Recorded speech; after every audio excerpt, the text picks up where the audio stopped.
नमस्कार, जय श्री राम। कैसे हैं आप सब। कई बार आपको सुनने को मिलता है कि हमारे यहाँ ऐसा आयोजन था, गांव में घटना हो गई, परिवार में हो गई, पड़ोस में हो गई। फिर प्रश्न आता है क्या करें, कैसे प्रोग्राम करें, क्या करना चाहिए, क्या नहीं करना चाहिए। ऐसा ही प्रश्न अभी महाशिवरात्रि पे बिरोड़ गांव से आया था। वहां पे भी कोई घटना हो गई थी, तो लोगों ने पूछा, फोन आए, और इसी बारे में हमारी एक माता बहन ने हमसे कहा कि आप एक वीडियो बना करके डालिए, कृपया इसके बारे में सबको जानकारी होनी चाहिए। कई बार आपके या हमारे यहाँ घर में कोई शुभ कार्य हो, कथा हो, विवाह हो, कोई सवामणी हो या कोई भी फंक्शन हो, और उसी समय पे आस पड़ोस में या गांव में कोई ऐसी दुर्घटना हो जाती है, कोई अकाल मौत हो जाती है, या कोई अप्रिय ऐसी अशोभनीय घटना किसी के साथ भी हो सकता है, वो घट जाती है, तो उस समय पे हमें क्या करना चाहिए।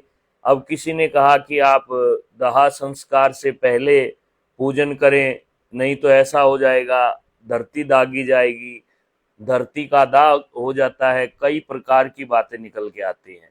तो आज हम इस बात को क्लियर करने के लिए यह वीडियो लेकर के आए हैं कि जब भी ऐसा होता है तो आपको चाहिए कि सबसे पहले तो आप ये देखिए जिसके साथ भी घटना हुई है उसकी उम्र कितनी है। अगर कोई भी अकाल मृत्यु हो जाती है या कोई ऐसा घटना घटित हो जाती है, तो उस समय आपको कोई भी व्रत आदि करने का लाभ नहीं मिलता, क्योंकि समाज और शास्त्र दोनों चीजें साथ चलती है। हमारे ऋषि मुनियों ने समाज का अध्ययन करके कई कई सौ सालों तक उसके बाद शास्त्र लिखे हैं।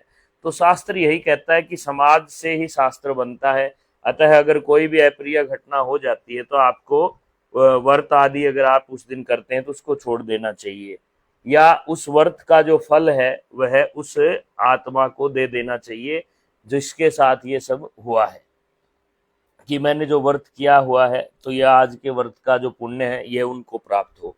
तो उससे आपको काफी लाभ मिलेगा और उससे आपका मन भी खुश रहेगा।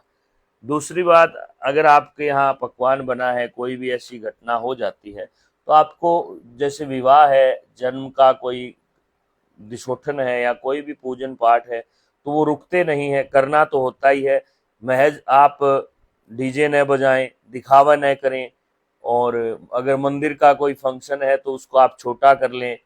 उसमें आप कोशिश करें कि दाह संस्कार से पहले अगर दीपक प्रज्वलित कर दें या अपना पूजा पाठ हवन कोई करना है तो उससे पहले कर दें तो और भी अच्छा रहता है।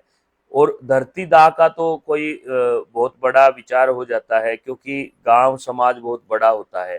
पहले आप ये देखिए कि आपसे परिवार में है या नहीं है, और परिवार में है तो कितनी पीढ़ी दूर है। पीढ़ियों के हिसाब से दोष लगता है। गांव में एक घटना होने पर पूरे गांव को कई बार भूखा भी रहना पड़ता है। वो आपके आपसी भाईचारे की बात है, उसमें कभी भी पीछे नहीं हटना चाहिए, क्योंकि सुख दुख धूप छाया की तरह से हैं, किसी के ऊपर भी आ सकते हैं।